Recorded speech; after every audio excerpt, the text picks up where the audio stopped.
இந்த பொண்ணு வயித்து பொழப்புக்காக தன்னோட வீட்டு தோட்டத்துல விளையிற சாப்பாட்டு பொருள்களை வீட்டு ஓரமா வச்சு வியாபாரம் பண்ணிக்கிட்டு இருக்காள். அப்போ அந்த வழியா வந்த ஒரு பொண்ணு, இந்த பொண்ணு வியாபாரம் பண்ற நாட்டு கொய்யா பழத்தை எடுத்து சாப்பிட்டுக்கிட்டு, இந்த கொய்யா பழம் ரொம்ப டெஸ்டா இருக்கு, விலை எவ்வளவுன்னு கேட்கிறாள். அப்போ அந்த பொண்ணு 10 ரூபாய்க்கு 3 கொய்யா பழம் மேடம்னு சொல்றாள். அந்த நேரம் பார்த்து இந்த பழம் சாப்பிட்டுக்கிட்டு இருக்க பொண்ணோட கணவர் வராரு. அவரும் இந்த பொண்ணு கடையில இருக்க வேர்க்கடலையை பார்த்துட்டு வேர்க்கடலை எவ்வளவுன்னு கேட்கிறாரு. இந்த பொண்ணு 1 கிலோ 40 ரூபாய் சார்னு சொல்கிறாள். உடனே இவரு, நான் சாப்பிட்டு பார்த்து வாங்கிக்கிறேன்னு சொல்லிட்டு வேர்க்கடலைய உட்கார்ந்து சாப்பிடுறாரு. கொஞ்ச நேரம் கழிச்சு இந்த பொண்ணு, சார் நீங்க ரொம்ப நேரம் ஆச்சு, என்னோட வேர்க்கடலைய 1/4 கிலோ சாப்பிட்டீங்க, இன்னுமா உங்க 2 பேருக்கும் டெஸ்ட் தெரியல, நீங்க பழங்களை வாங்கலனாலும் பரவாயில்ல, முதல்ல இந்த இடத்தை விட்டு கிளம்புங்கன்னு சொல்றாள். உடனே இந்த பொண்ணு, கொஞ்ச நேரம் வெயிட் பண்ணுமா, இந்த பழங்களை சாப்பிட்டு பார்த்தாதான எப்படி இருக்குன்னு தெரியும், அவசரப்படாத மான்னு சொல்லிட்டு திரும்பவும் 2 பேரும் சாப்பிட ஆரம்பிக்கிறாங்க. கொஞ்ச நேரம் கழிச்சு அந்த பொண்ணு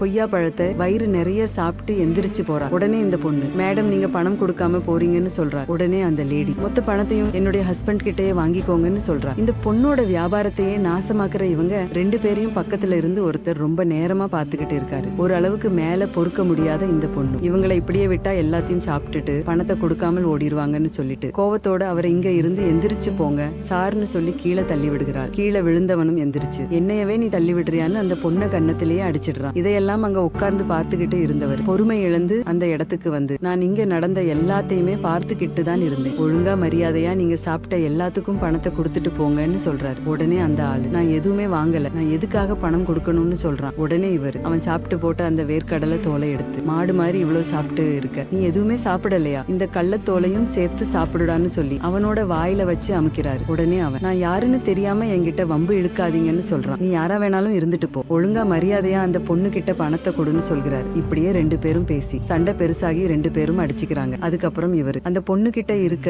சாப்பாடு பொருட்களை எல்லாத்தையும் எடுத்துட்டு அவன் மேல கொட்டி, இதையும் பொறுக்கி சாப்பிடுடான்னு சொல்லிட்டு அவன் பயங்கரமா அடிச்சு போட்டுட்டாரு. அதுக்கப்புறம் அவன் கிட்ட, உன்னை இனிமேல் இந்த ஏரியாவில பார்த்தனா வெட்டி இங்கேயே கூறு போட்டு விடுவேன்னு சொல்லிட்டு அவங்கள அங்க இருந்து துரத்தி விட்டுட்டாரு. அதுக்கப்புறம் இந்த பொண்ணு கிட்ட இங்க பாருமா, நீ எதுக்கும் கவலைப்படாத, உனக்கு நான் கொஞ்சம் பணம் கொடுக்குறேன், அதை வச்சு நீ வேற ஏதாவது வியாபாரம் பண்ணி பொழைச்சிக்கோன்னு சொல்லிட்டு அந்த பொண்ணு கையில கொஞ்சமா பணத்தை கொடுக்கிறார். உடனே அந்த பொண்ணு, எனக்கு பணம் எல்லாம் எதுவும் வேண்டாம் சார், நீங்க எனக்காக சண்டை போட்டீங்களே அதுவே எனக்கு போதும்னு சொல்கிறார். உடனே இவரு, இங்க பாருமா, நீ என்ன கூட பிறக்காத அண்ணனா நினைச்சுக்கோ, தயவு செஞ்சு இந்த பணத்தை வாங்கிக்கோன்னு சொல்லிட்டு அந்த பொண்ணு கையில பணத்தை கொடுத்துட்டு, உனக்கு ஏதாவது தேவைப்பட்டா நீ எப்ப வேணாலும் இந்த அண்ணனை பார்க்கலாம்னு சொல்லிட்டு அங்க இருந்து கிளம்பி போறாரு. யாருன்னே தெரியாத ஒரு ஏழை பொண்ணை தன்னுடைய தங்கச்சியா நினைச்சு உதவி செஞ்ச இவருடைய நல்ல மனசு உங்களுக்கு பிடிச்சிருந்தா இந்த வீடியோவுக்கு ஒரு லைக் போட்டு கமெண்ட்ல சூப்பர்னு கமெண்ட்